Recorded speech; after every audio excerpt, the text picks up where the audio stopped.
Bueno, muy buenos días. Estoy acá con el abogado Santos Urquizas, que es el director de capacitación electoral del Ministerio del Interior. Bueno, buenos días, Santos. Buenos días. Hoy nos va a dar una clase sobre el poder de tu voto.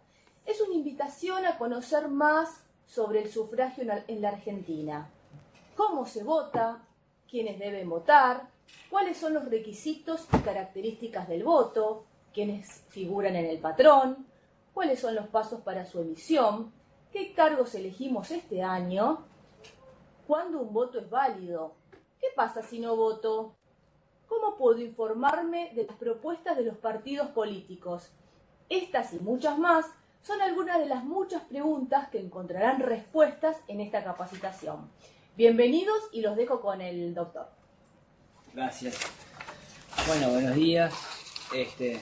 Espero que los puntos que estén conectados puedan aprovechar esta información que les voy a ofrecer, y que si hay alguna duda, alguna pregunta, cualquier tipo de situación que quieran intervenir, creo que lo pueden hacer.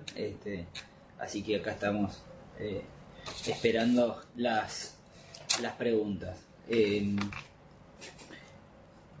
Venimos hablando en este ciclo de videoconferencias respecto a distintos aspectos del proceso electoral en nuestro país, ¿no? Cómo llegamos a conformar toda la distinta gama de representantes que surgen a partir de la decisión popular, ¿no?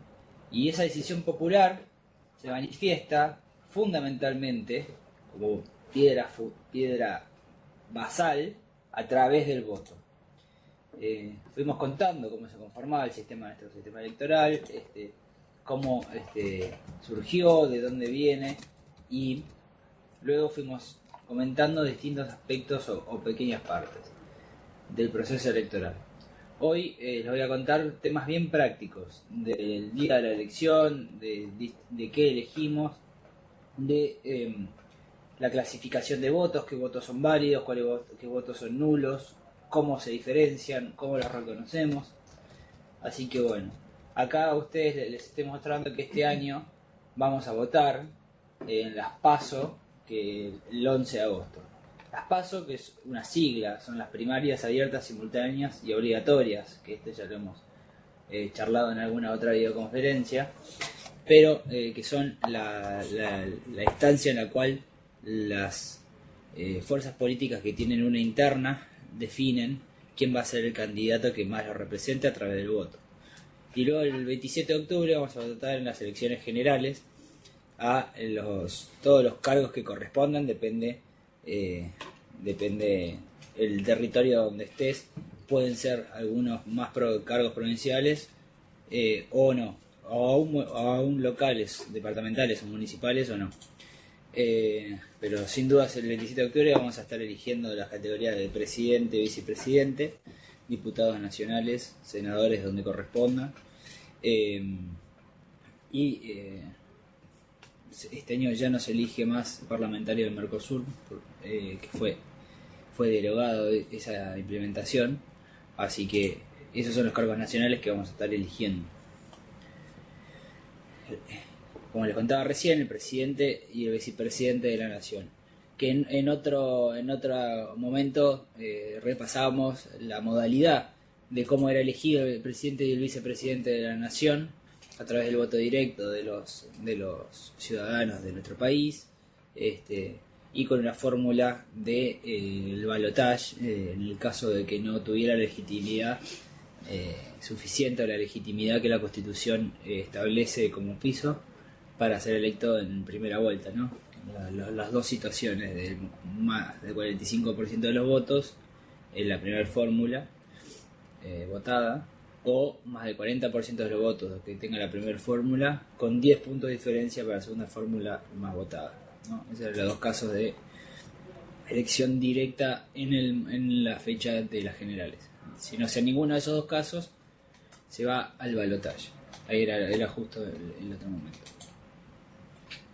El balotaje, que es la segunda vuelta electoral y tiene ese nombre porque proviene de un sistema francés, toma los 2 candidatos más votados y se hace una elección a simple pluralidad de votos. Esto quiere decir, por un voto puede ganar un candidato. Y ahí sí será elegido presidente de la nación, quien resulte ganador. La causa, el motivo de este sistema es para que quien ocupe el cargo de presidente, que es el que lleva la administración del país y la implementación de las políticas públicas, además de ser garantía de lo que también y ejecutor de las leyes y regulaciones que la legislatura, el poder legislativo dicta, para llevar adelante todo eso tiene que tener un nivel de legitimidad suficiente, o sea, tiene que tener un apoyo que sea amplio de la población, de manera que pueda llevar adelante su tarea sin que tenga ninguna interrupción que no fuera deseada. Entonces ese es el objetivo, esa es la idea detrás de estos mecanismos de segunda vuelta electoral. El poder legislativo, que se compone nacional, se compone de una Cámara de Diputados y una Cámara de Senadores. La Cámara de Diputados es una representación más proporcional de cada distrito o provincia, ¿no? Los distritos, cuando hablo de distritos me refiero a las 23 provincias de nuestro país y la ciudad autónoma de Buenos Aires. A cada uno de esos distritos, a los efectos electorales, tiene unas características especiales. En el caso de la elección de representantes para la Cámara de Diputados, es un lugar donde se representa de manera proporcional al territorio, pero que después son representantes de todo el pueblo de la nación. Y que sea proporcional significa que la provincia de Buenos Aires, por tener la mayor cantidad de población, es donde más diputados se eligen, lógicamente.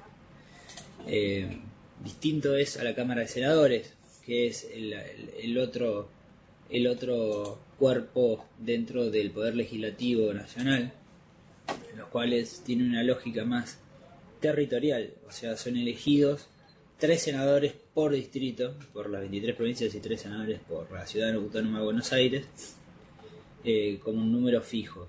Y la fuerza que sale ganadora en esa elección se lleva las primeras 2 bancas, y la que sale segunda se lleva la tercera. Esto es una representación más local, más respecto a los intereses de la provincia en particular, y su rol en conjunto con la nación. También parte la Cámara de Senadores y el senador, en este sentido territorial, del espíritu federal que tiene nuestro país en su diseño constitucional, aplicando un federalismo en el cual cada provincia tiene su autonomía, tiene sus potestades, y esas autonomías, esas potestades son defendidas en el Congreso de la Nación, especialmente a través de los senadores. El mandato de los diputados es de 4 años con posibilidad de reelección, y el mandato de los senadores es 6 años con posibilidad de reelección indefinida. El mandato de los senadores de 6 años es uno de los últimos cargos, te diría, electivos, que duran 6 años. En general, ya hoy la mayoría de los cargos electivos duran 4 años. Y también se mantiene la reelección indefinida de estos cargos, que es otro aspecto que se fue modificando en los últimos años respecto de la mayoría de los cargos electivos, y que hoy en día generalmente se establecen reglas por las cuales pueden estar en un cargo 2 mandatos, o sea, un mandato y con la posibilidad de una sola reelección, y luego ya sin posibilidad de reelección. Este año vamos a elegir 24 de los 72 senadores, ¿no? Son 72 senadores porque son 3 por provincia y hay 24 provincias. Bueno, yo no soy un experto en matemática, pero sé que da 72. Y como la elección de los senadores su mandato dura 6 años. Cada 2 años se elige un tercio de la Cámara, o sea, 8 provincias, porque 24 dividido 3 es 8. Entonces cada 2 años tenemos elecciones, se divide por tercios la elección de senadores. Distinto a la Cámara de Diputados, que cada 2 años se renueva la mitad. Una mitad se renueva cada 2 años y otra mitad se renueva en los próximos 2 años, ¿no? ¿Quiénes pueden votar? Ahora ya yendo a puntos más prácticos de la elección en sí. ¿Quiénes pueden votar? Primero, básico, los electores que figuran en el padrón y acrediten su identidad con documento habilitante. ¿Esto qué quiere decir? El padrón, que ahora más adelante vamos a verlo un poco más en detalle, pero es el registro de los ciudadanos y las personas que están habilitadas a votar. ¿Qué tiene que hacer la persona que está anotada en el padrón? Tiene que presentar un documento habilitante, o sea, un documento válido, y para votar el último que haya sacado, para que acredite su identidad, para que garantizar que la persona que se está presentando es ella misma la que va a votar.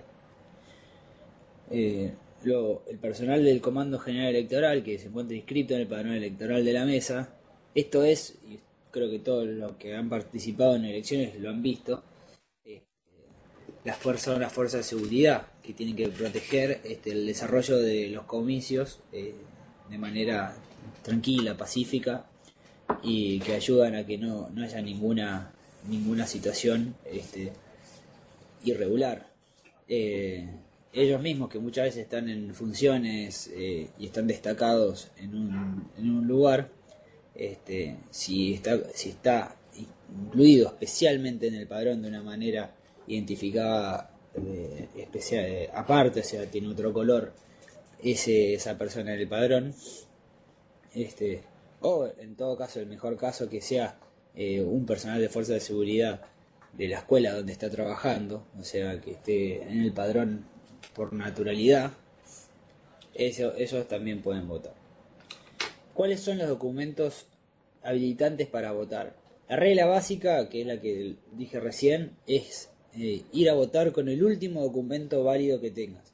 Ya sea que tu último documento válido haya sido la libreta de enrolamiento, si es una persona mayor generalmente, o el DNI tarjeta, que sea el último, porque si por ahí alguien lo perdió, se hizo uno nuevo hoy en día que se hace de manera fácil, ágil, y no tiene un alto costo, y después encuentra el que había perdido, y muchas veces dice, no, me guardo el nuevo porque es el último y uso el otro para no... Bueno, en el padrón, ahora lo voy a mostrar, aparece cuál fue el último documento que se emitió, porque ese es el documento que lo va a habilitar a votar. Entonces es importante tener en cuenta ese aspecto. ¿Quiénes no pueden votar? Y aquellos que no figuran en el padrón de la mesa no pueden votar. Lo mismo los que no presentan un documento. Justo ayer estaba dando una charla para unos chicos de una escuela y un chico me hizo la consulta que muchas veces me hacen.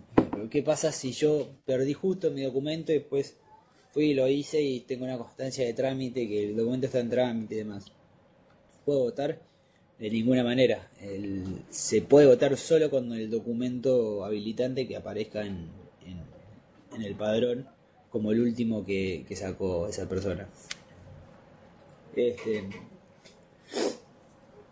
De manera, o uno posterior, porque si entre las PASO, que son en agosto, y las generales, que son en octubre, perdiste el documento y fuiste y lo hiciste de vuelta, lógicamente en el padrón no va a aparecer ese nuevo documento, va a aparecer uno anterior. Entonces decís, y esto es importante tenerlo claro, porque a veces las autoridades de mesa no tienen del todo claro esto. Entonces un documento posterior también es válido. Después, los que figuran en el padrón anulados por la Justicia Nacional Electoral, tampoco pueden votar. Y lo que presenta un documento anterior al que figura en el padrón, que es el caso que les contaba recién, tampoco pueden votar. O sea, el voto, el derecho al voto es muy importante. Votar generalmente se va a ir en el sentido de permitir votar, no nunca en restringirlo. Pero estos requisitos son mínimos y son fundamentales para garantizar la veracidad de la elección. O sea, que cada persona va y vota y es esa persona y emite su voluntad y emite su voto, hace su manifestación de la voluntad sin ningún problema. La jornada electoral. Vamos a hablar un poco de lo que sucede, de cómo se desarrolla el día de la elección, ¿no? Comienza a las 8 horas de la mañana y finaliza a las 18 horas.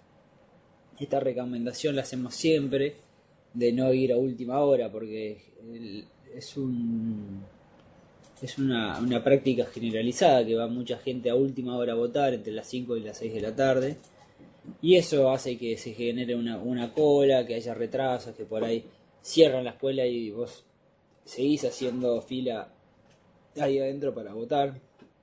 Entonces, lo mejor es ir antes. Siempre, en mi experiencia, todas las veces que voté, fui los turnos de media tarde o media mañana, que hay poca gente en general. Al mediodía o justo antes del mediodía o apenas después del almuerzo puede ser que se congestione más. Pero lo ideal es no ir a última hora. ¿Qué se necesita para votar? Principalmente hay estos 4 puntos son aspectos esenciales respecto a qué necesitamos para votar. Primero, tener 16 años cumplidos a 27 de octubre. A partir de 2012, los chicos de 16 y 17 años están habilitados para votar, tienen derecho a votar y están habilitados para ello. El requisito de edad es a las elecciones generales, porque las PASO son primarias, justamente, es una elección interna. Entonces, si tienen 15 años para las PASO, pero 16 antes de 27 de octubre, cumplen 16 antes de 27 de octubre, pueden votar. Hay que llevar el DNI, el último documento válido, y hay que estar inscrito en el padrón, que esto hay que chequearlo, hay que verificar que estamos inscritos en el padrón, entrando a la página padrón.gov.ar, y después hay que verificar con tiempo. Esto va a ser más cerca de la elección, pero uno puede entrar a internet y verificar el lugar, la mesa y el número de orden donde vota, ¿no? O sea, puede verificar qué escuela vota, en qué número de mesa y demás.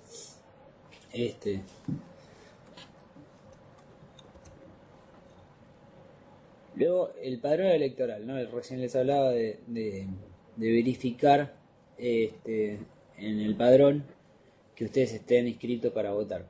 El padrón, que es el registro donde aparecen los electores, está conformado por distintos aspectos que hacen a la información que aparece de las personas que van a ir a votar en el día de la votación. El padrón garantiza que cada persona puede emitir su voto, y que es un voto y que es esa persona. O sea, el sistema está diseñado de esa manera. Y el que va a tener la potestad sobre el padrón es el presidente de mesa, que es la autoridad máxima sobre esa mesa de votación que hay el día de la elección. Está puesto por la justicia, es una carga pública, o sea que son ciudadanos a los cuales se los convoca y que tienen que ir, a menos que puedan excusarse, tienen que ir a desarrollar esa tarea, que es organizativa y es para que podamos todos elegir de manera pacífica, podamos emitir nuestro voto sin ningún problema. Ya justo el día de ayer salió la resolución en la cual establecía los montos de cuánto se le paga, porque el presidente de mesa, por más que es una carga pública, se le paga algo de plata, que se le paga 1.200 pesos por cada elección, o sea, cada presidente de mesa y vicepresidente o auxiliar, y si participa en las capacitaciones que da la Cámara Nacional Electoral y la Justicia Electoral, se le agrega 700 pesos más por elección. O sea que son 1.900 pesos por cada elección que participa. Perdón. Entonces, acá en el padrón, primero vamos a encontrar los datos del distrito, o sea, dónde vota una persona. ¿De dónde es? Justamente. ¿Qué distrito es? El distrito es la provincia. Esto es una manera, cuando te hablo de distrito, de sección electoral, de circuito y de mesa, es una manera de desarrollar una geografía electoral. O sea, es cómo yo organizo territorialmente el país y cada distrito para que cada elector pueda ir a votar a una escuela que le quede dentro de su radio de domicilio. Hay veces que hay distorsiones, es verdad, pero en la mayoría de los casos las personas votan en la escuela de su domicilio. Y para garantizar que eso suceda y que el padrón lo contemple, que estén inscritos en ese padrón, que se pueda estar todo garantizado para que sea así, hay que generar un mapa que pueda contemplar todos los ciudadanos del país habilitados para votar. El segundo punto, ahí aparecen los nombres, los datos de los electores, que es apellido, nombre, domicilio, número de orden, número de documento y tipo y clase. O sea, toda la información de la persona para identificar a una persona. A partir del año 2017, no recuerdo si en 2015 ya estaba, no, Mati, ¿vos te acordás? En 2015 ya aparecía la foto de la persona en el padrón, o sea que como la información es del RENAPER que le comunica el padrón, aparece la imagen de la persona que presenta el documento. A partir de 2015, exactamente. Luego, ahí hay un espacio para anotar observaciones que pueda tener el presidente de mesa. Hay un espacio para que el elector firme, esto es, después que emitió su voto, ahora voy a contar un poquito, ¿verdad? Después de que emitió su voto, el elector firma el padrón para garantizar que fue él el que fue a votar, ¿no? Después, en el sexto, el número 6 que aparece ahí, es el troquel, que es comprobante de la emisión del voto. Eso es un comprobante que ustedes cuando firman viene punteado para poder romperlo y que se lo da el presidente de mesa a cada uno. Que tiene todos los datos de la elección. Y finalmente los casos de electores ausentes por desaparición forzada. Esto es algo que aparece en todos los padrones, pero aparece en un grisado esta columna de las personas que acreditan tal situación.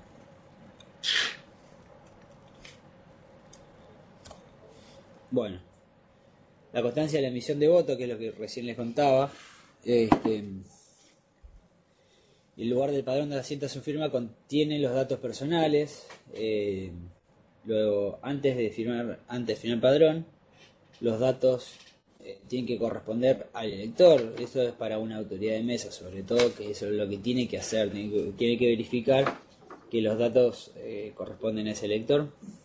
Y el elector, o sea, la persona que va a votar, verifica que la constancia de votación contenga su dato personal, ¿no? Pues, ¿cómo voto? Estos son los clásicos y muy comunicados 6 pasos del elector. Los 6 pasos del elector, comienza el primer paso por verificar el lugar donde te toca votar. Si no lo hiciste antes del día de la elección, cuando llegás a la escuela de votación, entrás y vas a ver un afiche que va a estar publicado siempre en la entrada de la escuela, donde aparece la información de los electores habilitados para votar en ese establecimiento. Entonces ahí, si vos estás inscrito para votar en esa escuela, buscás dónde estás, anotás el número de mesa, probablemente para hacerlo más rápido, y vas a tu mesa de votación. En la mesa de votación te presenta el documento al presidente de mesa, quien va a verificar tu identidad, ¿no? Vas a verificar que la persona que le está entregando el documento es ella misma, y le va a entregar un sobre de votación. El sobre va a estar firmado por el presidente de mesa, tiene que estar firmado por el presidente de mesa, y además, si hay fiscales partidarios en esa mesa, va a estar firmado también por los fiscales partidarios. Después hay que ingresar al cuarto oscuro y vas a encontrar un montón de boletas parecidas a esta. Esta es una boleta ficticia, o sea, es toda inventada, pero va a estar llena de estas boletas similares a esta, dispuestas en el cuarto oscuro. Entonces, ¿cómo? ¿Quieres que te haga zoom? No, ahora hacemos un cuando le vamos a contar otra cosa. Vas a encontrar todas estas boletas en el cuarto oscuro y elegí la que sea de tu elección, la vas a ingresar en el sobre y luego salís del cuarto oscuro. Tenés que introducir el sobre en la urna. Siempre la urna va a estar a la vista del presidente de mesa y tiene que él poder ver cómo se ingresa el sobre, cómo el elector ingresa el sobre y no está metiéndole nada, ninguna cosa extraña, o sea, ningún elemento extraño, nada por el estilo. Y luego de ingresado el sobre en la urna, que de hecho, de paso digo, es el momento que se perfecciona el voto, ahí es cuando uno vota, ingresa el sobre en la urna. Después de eso ya firma el padrón, donde aparece el lugar para que quede constancia de que fuiste vos el que votaste. El presidente de mesa te va a sacar el troquel y te va a dar el troquel, la constancia de emisión del voto, junto con el documento. Es importante no olvidarse del documento. Muchas veces pasa que ya cumplido y ya terminado todo el trámite, se quiere ir rápido y se olvida el documento en la mesa de votación. Es un problema, mejor acordarse bien de no dejarlo. El voto accesible, cuando hablamos de voto accesible hablamos de distintas medidas de accesibilidad para que cualquier persona, todas las personas que estén habilitadas para votar, puedan hacerlo y puedan emitir su voto sin ningún problema. Primer punto, hay prioridad para votar de aquellos que tengan sea mayores de edad, tengan algún problema, algún impedimento, alguna situación que los haga dificultoso de mantenerse parado haciendo la fila un largo rato, si es que hay fila, que se van de prioridad para votar, por supuesto, como embarazados o mamás con chiquitos, muy chiquitos, todos los casos que nosotros conocemos de sentido común, de que tengan prioridad para no quedarse parado un largo rato. Existe el voto asistido, que es el voto de aquellas personas que necesitan la compañía de una persona de su confianza, para poder ver, justo en este caso, una persona con impedimento visual que aparece en la imagen, ¿no? Pero entonces, a veces esa persona no necesita ninguna asistencia, a veces necesita una asistencia para poder ingresar al cuarto oscuro y que más o menos le cuenten qué es lo que está dispuesto y después esa persona elegirá, pero tiene la posibilidad de entrar con una persona de confianza o si no con el presidente de mesa, es el único que lo puede acompañar, nunca un fiscal partidario ni otra persona extraña que no conozca ese ciudadano. En última instancia, si llega una persona con un impedimento permanente o temporal, porque hay impedimentos que son temporales, digo, una persona que se quebró una pata y la tiene inmovilizada y no puede subir escaleras y a veces hay mesa de votación que está en un segundo piso y sin ascensor, bueno, como aquel que está en silla de ruedas, por ejemplo, se prevé un cuarto oscuro accesible. Esto es, siempre va a haber una sala preparada en planta baja cerca de la entrada, para que aquellas personas que no pueden ir hasta la mesa de votación lo manifiesten así. Entonces la fuerza de seguridad generalmente va hasta la mesa, hasta el aula donde vota esa persona, hasta la mesa, le comunica que está el presidente de mesa y el presidente de mesa detiene la votación en su mesa, en esa aula, toma la urna y baja hasta un cuarto oscuro preparado para que puedan emitir el voto a estas personas. Emite el voto, y el mismo sistema que ya les conté, y luego ya vuelve el presidente de mesa con la urna a su mesa, a su aula. Bien, respecto a las clases de voto, tenemos por un lado a los votos válidos, que son aquellos en los cuales la manifestación de la voluntad del elector está clara.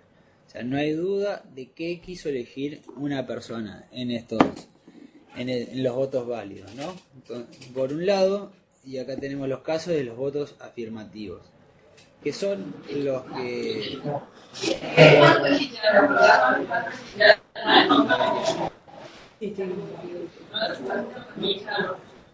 Desactiva el micrófono. Está bien.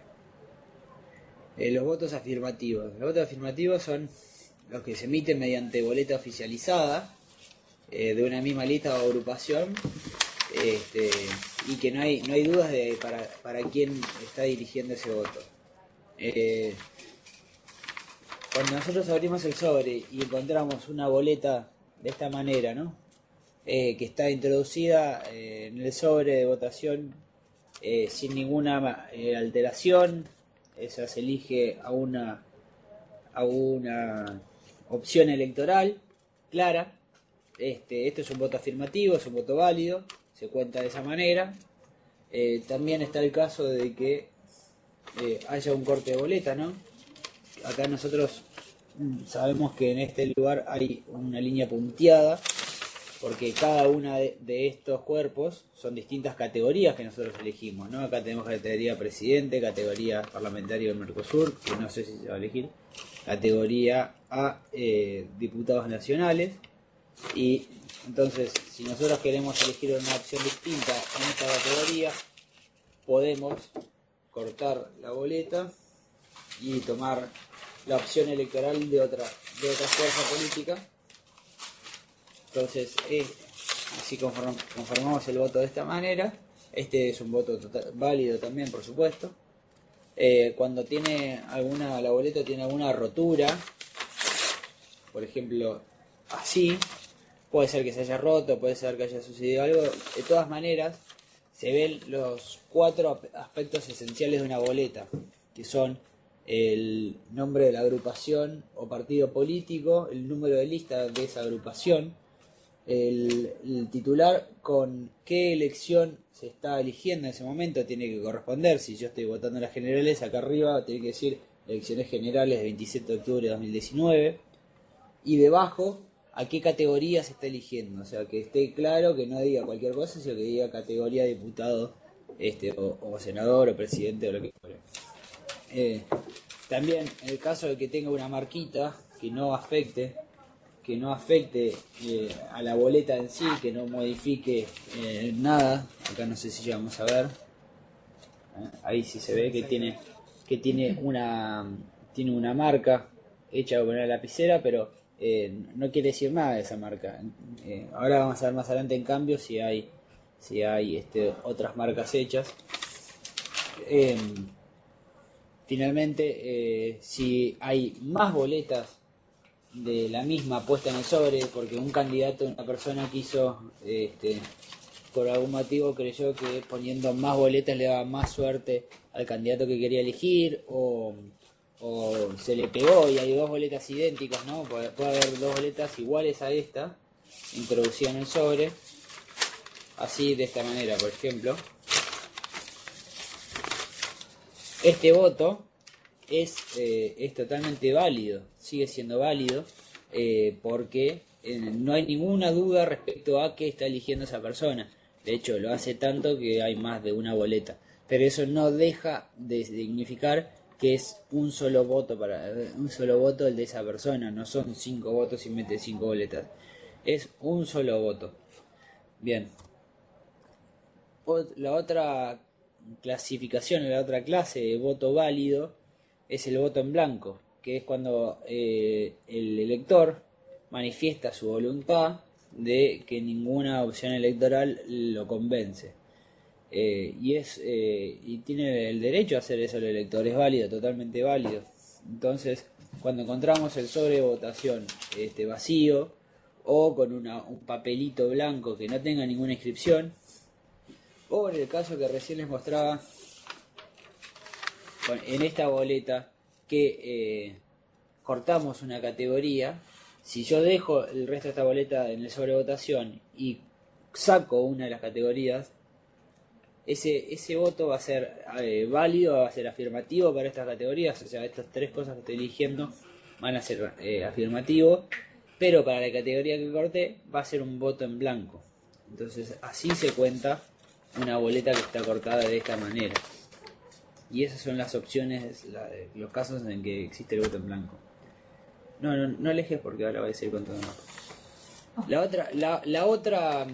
El otro caso de los votos, otra clasificación grande, es en los votos nulos. O sea, los votos nulos son aquellos en los cuales no puedo llegar a identificar exactamente cuál es la voluntad de un elector. O sea, qué es lo que quiso votar. Donde yo no tengo garantías de eso, porque si yo tengo cierta duda, alguna duda respecto a qué es lo que quiso elegir una persona, puedo o recurrirlo, que se deja acostado para que la justicia determine qué es ese voto, o directamente decir que es nulo. Esto siempre hablando desde el presidente de mesa, que es quien lleva el recuento de votos y es el que define exactamente qué sucede con cada voto. El primer caso que tenemos acá es cuando la boleta que está en el sobre no es oficializada, o sea, no tiene ninguno de los 4 caracteres que nosotros mencionábamos, ni es una de las boletas oficializadas que hay para esa elección, las cuales, dicho sea de paso, el presidente de mesa tiene una copia de cada una de las boletas que tiene que haber en esa elección, que le manda a la justicia, como para tener garantía de que esas son las boletas oficializadas. Entonces, una boleta que no es oficializada, por ejemplo, que acá dice el caso de elecciones anteriores o elecciones de otro distrito. Si yo tengo una boleta que es de la provincia de Buenos Aires y estoy votando en Capital Federal, para la elección de las categorías locales, o sea, diputados nacionales, por ejemplo, va a ser nulo. Ahora, esa misma boleta, si tiene presidente, la categoría presidente, va a ser válido, porque no hay diferencia respecto a la boleta de una provincia en otra para la categoría de presidente. Después, si en el sobre, junto con la boleta, se incluye algún elemento extraño, tipo monedas o alguna estampita, porque la persona que pensó que poner la estampita o algún símbolo le daba más suerte a su candidato. Bueno, cualquier cosa que altere esa manifestación de la voluntad, que no deje claro qué es lo que está eligiendo, se considera como un voto nulo. También tenemos el caso de que una persona agarre y introduzca en el sobre de votación, buscando dos boletas distintas, dos boletas distintas, ¿no? Si introduce dos boletas distintas, como podemos ver acá, yo abro el sobre y tengo esto, tengo dos boletas distintas. Pero cuando introduce dos boletas distintas, nosotros no podemos saber exactamente a qué es lo que está eligiendo esa persona, porque no sabemos si elige a un candidato o al otro. Entonces, en ese caso, ese voto es nulo. Puede suceder a veces que queriendo un elector hacer un corte de boleta, se confunda y por ejemplo, meta dos boletas así, en las cuales espero que se vea bien, pero acá hay 4 categorías, pero para 3 categorías metió dos boletas, porque estas 3, nosotros podemos ver, son 3 categorías distintas en las cuales tenemos dos boletas, o sea, dos boletas elegidas. Entonces no podemos saber qué quiso elegir. Pero en la última categoría, que es candidato a presidente, acá como hizo en esta boleta la cortó, pero en esta no, Entonces acá no hay ninguna duda que está eligiendo a esa persona y es un voto válido, es un voto afirmativo para este caso. Después, si contrario a lo que les manifestaba antes, si la boleta está rota por una parte donde le falte uno de los aspectos esenciales de la elección, y justo tengo acá una boleta idéntica a la que aparece en el ejemplo de la presentación, este voto es nulo porque no sabemos si es una boleta oficializada o no, si es la que está realmente habilitada como opción electoral para esa elección. Esto también es un resguardo para los partidos políticos, ¿no? Porque de esta manera se garantiza que los partidos políticos puedan participar en las elecciones y que las boletas que ellos quieren que estén en esa mesa, como muchas veces no pueden fiscalizar esa elección, pero que sean esas boletas las suyas, las verdaderas, las que estén dispuestas en un cuarto oscuro y que puedan resultar electos de esa manera. Cualquier persona pueda ir y tomarlas como su elección. Finalmente, otro caso que puede suceder es cuando se hace una tacha en la cual se está manifestando claramente una intención de no elegir a esa persona. Por ejemplo, acá espero que se vea, pero yo lo que hice, taché el nombre del candidato y puse mi nombre abajo. Entonces, en ese caso, este elector claramente no está manifestando una voluntad de elegir a esta opción electoral, sino que está manifestando una voluntad de otra cosa, o mandar un mensaje o lo que fuere. Pero lo que sí generó es que se anule su voto, que es un no voto, y de esa manera no hay forma de ver la voluntad del elector. Tenemos el caso de los votos recurridos, que durante el transcurso de la elección, y ahora sí, si querés alejar un poquito, durante el transcurso de la elección, después del cierre de la votación, del cierre de la mesa, se procede a contar los votos. El presidente de mesa es quien abre la urna y empieza a abrir los sobres para contar los votos, con presencia de los fiscales partidarios. Y muchas veces estos fiscales, que son quienes están puestos por los distintos partidos políticos en las mesas de votaciones, para garantizar también que se lleve con tranquilidad la elección y para sobre todo garantizar que su oferta electoral, que su opción electoral esté en ese cuarto oscuro y que pueda resultar electa por cualquier persona, que pueda resultar como agarrada esa boleta por cualquier persona. De esa manera ellos ayudan al normal desarrollo del día de la elección. De alguna manera son auxiliares de los partidos políticos, pero que ayudan al desarrollo de los comicios y que todos podamos elegir con tranquilidad. Muchas veces cuando nosotros estamos viendo estos casos que recién que les estaba contando, que no son solo estos, sino que se pueden suceder muchos casos más, que puede haber distintas situaciones que haya que aclarar y que el presidente de mesa tiene que resolver en el momento. Pueden generarse discusiones respecto a si se entiende que se puede determinar la voluntad de un elector en un voto o no, y puede haber diferencia de opiniones. Más que nada, viviendo en democracia puede haber siempre diferencia de opiniones, ¿no?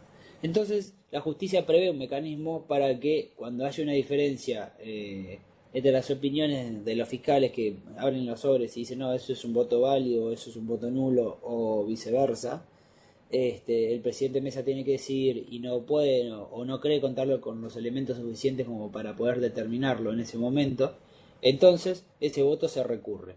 El voto recurrido queda como entre paréntesis para determinar la validez en una etapa posterior. Esa etapa posterior es en el escrutinio definitivo, o sea, cuando cuenta los votos, en particular la justicia electoral, que es la que está a cargo de garantizar el desarrollo de la elección. Una vez que sucede eso, ya ese voto se define por si es un voto nulo o si es un voto afirmativo, válido, afirmativo, blanco o lo que fuere. Pero esa es la función de los fiscales y ese es el caso del voto recurrido. ¿qué hay que hacer si faltan boletas? Esta es una situación que muchas veces sucede porque en algunos lugares pasa que hay robo de boletas, que es una modalidad de fraude, o sea, donde van personas a emitir su voto y de paso, al estar en el cuarto oscuro, roban las boletas de una opción electoral. Cuando se retiran las boletas, la próxima persona o quien fuere que pase a votar puede encontrarse en una situación de que entra al cuarto oscuro y que no tiene la opción electoral que quiere a disposición. Entonces, en ese caso, siempre se puede frenar y manifestarle esta situación al presidente de mesa para que el presidente de mesa pueda reponer esa boleta que puede faltar. Pero es muy importante cuando sucede este caso, y esto también para comunicarlo a todos los que lo estén escuchando, lo repitan para que nadie se quede con una mala situación, que es salir y decir, salir al cuarto oscuro y decir, falta boletas de tal partido, o de tal, y eso genera que ese voto sea nulo, porque eso es el voto cantado. Nosotros tenemos que mantener el voto en secreto. Es una característica fundamental de la democracia, de nuestro voto, del voto en nuestra democracia, cómo funciona en nuestro país, que sea el voto sea secreto. Entonces, si deja de ser secreto, es el voto cantado y van a tener que proceder a anular ese voto. Entonces, es importante salir y decirle al presidente de mesa que faltan boletas. Entonces, el presidente tiene la obligación de frenar el comicio y ir a revisar el cuarto oscuro, generalmente acompañado por los fiscales, que son los que le van a decir qué boleta falta, y ahí reponerla. Siempre va a tener un pilón de contingencia ese presidente de mesa. Este año hay un par de innovaciones, para ir cerrando, un par de innovaciones en las elecciones. La paridad de género que se votó en el año 2017, que supone que hay un 50% de las candidaturas legislativas, ¿no?, a representantes en el Congreso de la Nación, 50% de las listas tienen que estar conformadas por mujeres y 50% tienen que estar conformadas por hombres. Y el orden es intercalado, o sea que son binomios, hombre-mujer, mujer-hombre. Entonces así la lista se conforma en binomios de manera a garantizar que sean mitad y mitad de cada género, ¿no? También va a haber un debate presidencial obligatorio, o sea, todos los candidatos a presidente van a poder tener la oportunidad de contar sus ideas de cara a la sociedad en debates públicos y obligatorios. Estos van a ser después de las PASO, que son internas, las primarias. Esto va a ser entre las PASO y las generales, las elecciones generales.